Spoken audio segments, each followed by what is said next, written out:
dengan NIM 2115004. Nah, pada video kali ini saya akan membahas mengenai makalah teman saya yang sedikit mereview. Nah, saya merupakan mahasiswi semester 4 BKPI semester 4. Nah,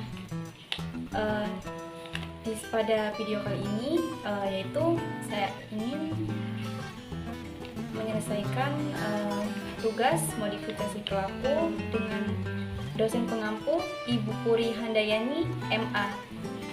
Selamat menyaksikan. Oke teman-teman, di sini saya akan membahas ataupun mereview makalah dari teman saya yaitu Priska Saputri. Nah, judul makalahnya yaitu Prinsip-prinsip dasar modifikasi perilaku, reinforcement dan punishment. Nah, yang pertama yaitu konsep reinforcement dalam modifikasi perilaku. Reinforcement ini yaitu mempunyai arti penguatan. Nah, segala bentuk respon, apakah bersifat verbal ataupun non-verbal, yang merupakan bagian dari modifikasi tingkah laku guru terhadap tingkah laku peserta didik, yang bertujuan untuk memberikan informasi atau feedback umpan balik bagi si penerima atau peserta didik atas perbuatannya sebagai suatu tindakan, dorongan, ataupun koreksi. Nah, tujuan reinforcement ini dalam proses pembelajaran yaitu meningkatkan perhatian peserta didik terhadap pelajaran, merangsang dan meningkatkan prestasi belajar, serta meningkatkan kegiatan belajar dan membina tingkah laku peserta didik yang produktif. Nah, adapun terdapat 4 teknik pemberian reinforcement untuk mengubah perilaku bawahan, yaitu yang pertama yaitu penguatan positif. Ini berarti ada pemberitahuan tanggapan positif ketika seseorang individu menunjukkan perilaku positif yang dibutuhkan. Yang kedua yaitu penguatan negatif. Ini berarti menghargai karyawan dengan menghapus konsekuensi negatif atau tidak diinginkan. Yang ketiga yaitu hukuman. Ini berarti menghapus konsekuensi positif sehingga dapat menurunkan kemungkinan mengulangi perilaku yang tidak diinginkan di masa depan. Nah, yang terakhir yaitu kepunahan atau peniadaan atau pemadaman.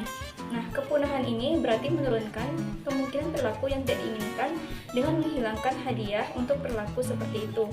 Penggunaan penguatan secara efektif harus memperhatikan 3 prinsip, yaitu kehangatan dan keharmonisan, kebermaknaan, dan menghindari penggunaan respon negatif. Nah, selanjutnya dalam keterampilan dasar dalam mengajar reinforcement atau penguatan terbagi atas beberapa teknik. Yang pertama itu penguatan verbal berupa pujian, yang kedua itu penguatan non-verbal berupa mimik, gestur, dan cara mendekati. Yang ketiga yaitu penguatan dengan sentuhan ataupun persetujuan dan peneguhan seperti menepuk-nepuk bahu seseorang. Nah, yang keempat yaitu penguatan dengan melakukan kegiatan yang menyenangkan. Yang kelima yaitu penguatan berupa simbol atau benda atau tanda checklist. Yang terakhir yaitu penguatan tak penuh. Nah, reinforcement ini dalam rangka modifikasi perilaku Skinner membagi penguatan reinforcement ke dalam 2 bagian, yaitu penguatan yang bersifat positif dan negatif. Penguatan positif tersebut contohnya seperti memberikan penghargaan atau imbalan untuk perilaku yang sesuai dengan keinginan. Yang kedua yaitu perilaku negatif, tidak memberikan penghargaan jika perilaku tersebut tidak sesuai dengan yang diinginkan. Nah, yang kedua yaitu konsep punishment dalam memodifikasi perilaku. Ada macam-macam bentuk hukuman untuk mendisiplinkan anak. Yang pertama, punishment ataupun hukuman preventif, yaitu punishment yang dilakukan dengan maksud agar tidak terjadi lagi sebuah pelanggaran. Yang kedua, punishment atau hukuman represif, yaitu punishment yang dilakukan karena adanya pelanggaran oleh adanya kesalahan yang diperbuat. Nah, yang ketiga, punishment hukuman merupakan sesuatu yang diberikan kepada individu dalam bentuk tidak menyenangkan. Bisa karena individu itu dikenai hukuman karena ia tidak melakukan apa yang diharapkan. Yang pertama yaitu punishment positif. Punishment positif ini merupakan pemberian stimulus yang tidak menyenangkan dan membuat tingkah laku yang tidak diinginkan tidak muncul kembali. Nah, yang kedua itu punishment negatif, merupakan suatu perilaku yang diperkuat ataupun dengan menghilangkan stimulus. Nah, adapun kelebihan metode punishment ini Yang pertama, hukuman dijadikan sebagai perbaikan terhadap kesalahan yang dilakukan. Yang kedua, tidak mengulangi kesalahan kembali. Yang ketiga, siswa merasakan akibat dari perbuatannya sendiri. Nah, adapun kekurangan dari metode punishment ini yaitu yang pertama, dapat membuat suasana rusuh, takut, dan tidak percaya diri. Yang kedua, siswa merasa sempit hati, suka mengurangi keberanian melakukan sesuatu.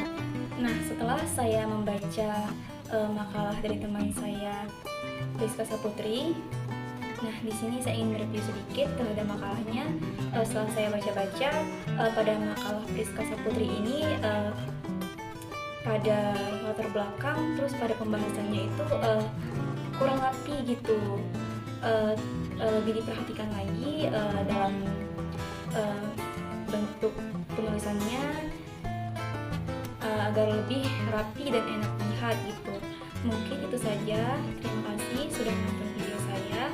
Saya akhiri. Wabillahi taufiq wal hidayah. Wassalamualaikum warahmatullahi wabarakatuh.